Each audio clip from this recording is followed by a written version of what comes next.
Saying that I love Mega Man X is a little bit of an understatement. It's one of my favorite SNES games of all time, along the ranks of Super Mario RPG, Legend of the Seven Stars, and Super Mario World itself. Mega Man X is one of those games that's actually pretty quickly to go through as well, and one of my viewers did request me to see about streaming it in honor of Mega Man month. Apparently it's in the month of May, so I decided to go through and stream it over on twitch.tv/Metallic Aerox, link in the description by the way, in one go in a little bit under than 2 hours. During the entire time, I did showcase every location and power-up, and I'm going to be showcasing information here in a condensed version for you in case you want to have any help. But again, enjoy the video. Number 1, armor upgrades. So the first armor upgrade you're most likely going to be obtaining, as you can see, is in Chill Penguin stage. Within Chill Penguin stage, you are presented the leg boost, which essentially gives the Mega Man the ability of faster mobility by using the double dash to be able to traverse further, and it's very, very crucial to be able to escape certain enemies, and of course traverse a new landscape having more X and Y axis integration. The next power-up that we're going to be going for, my recommendation, just to make the game a little bit easier here, is actually going to be the armor upgrade. This is actually something that could be overlooked if you're not really paying attention to your environment. There's actually two important things here. One is where the heart power-up is, which we will come back to under certain conditions. But at the top point of this, you're going to want to use the leg boost to be able to get a nice jump over this little ledge. Climbing on top will reveal that there's a secret hidden boss. It's more of like a mini boss at this point. The boss is fairly easy to do. You just got to kind of like, using the right and left sides of the walls to hover and hang around and avoid the attack and the jump of the enemy. And just keep on firing your Mega Buster or your standard shots to be able to weaken them down. This mini boss is actually pretty interesting in the fact you can tell you're getting closer to defeating it by the amount of smoke protruding from the top of the armor itself. And after just a little bit of time and dedication, he will be taken down rather quickly. And we will be rewarded with one of my personal favorite power-ups to Mega Man X in this new adventure. The armor upgrade does a very simple but effective boost. It gives you 50% resistant to damage. Enjoy. This makes it tremendously easier to overcome certain things. The next pop they're going to be getting is going to be in the Tengu stage. So once we have access to the fire power-up, there's a little ledge that we're going to jump in here next to this pole. By using our dash, we're going to burn over these little disruptor things here, revealing a new capsule from Dr. Light in the form of the helmet upgrade. The helmet upgrade isn't all that important into the game. However, it does allow you to get access to the new weapon boost that we can, as opposed to getting it from zero. There are a few other applications here as well, but as for the helmet, it's one of the least important upgrades, but it is important if you're going for the completion route. The next ability that we're going to be getting, does require the helmet upgrade, is going to be right here. In the Mandrill stage, once you get to this location, you're going to want to speed jump onto this little ledge here. It's a rather hard time to jump onto it, but eventually you will progress. And once you do, jump through it to complete those blocks to get your next power-up. This increases the amount of power that your Mega Buster can have. In addition to increasing your firepower, you are now allowed to charge shot the abilities you get from the other Mavericks for various special abilities, whether it be for damage output or making your life a little bit easier by using Sting Chameleon's ability to become invulnerable and just breeze through anything that may be coming your way that could be seen as an obstacle. The next upgrade is a little bit unbelievable to actually get. However, this is the way that I was able to do it.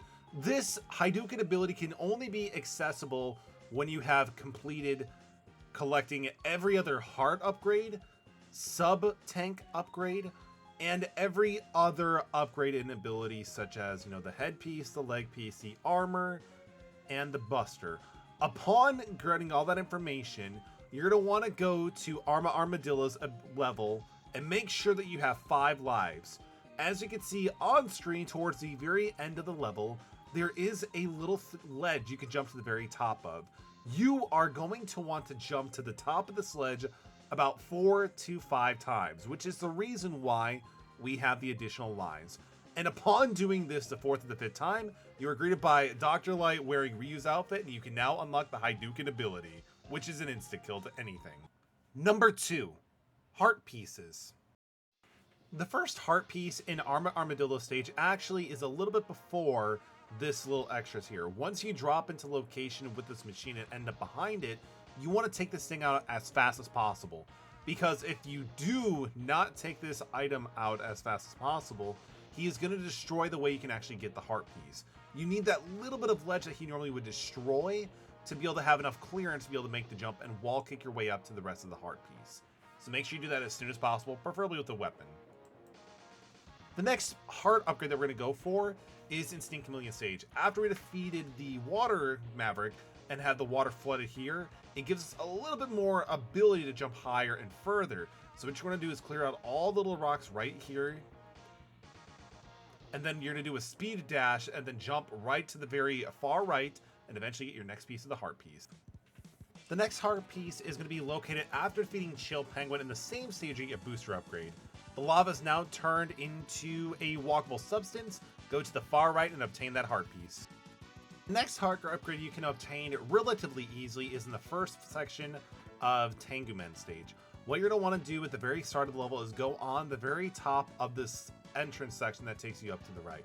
Instead of going to right as intended of the level, you're going to want to just make a straight up dash to the left with the dash jump to the far left onto the first building, which gives you the next part of the upgrade. The next heart piece can be found in Chill Penguin stage using the mech towards the end of the level. Using the fire power-up after jumping off the mech on top of here, destroy this little cover device to reveal the next heart piece for your health. Towards the very end of Boomer Kamagara's level, utilizing his ability after defeating him, you'll have access to the Boomerang ability. You're going to be going to the very top, and then we're going to use the Boomerang ability to get the heart piece as shown here, due to the nature of the severity of where it's located. You may need to back up a little bit and kind of be a little bit technical with your shots, but you will get it eventually.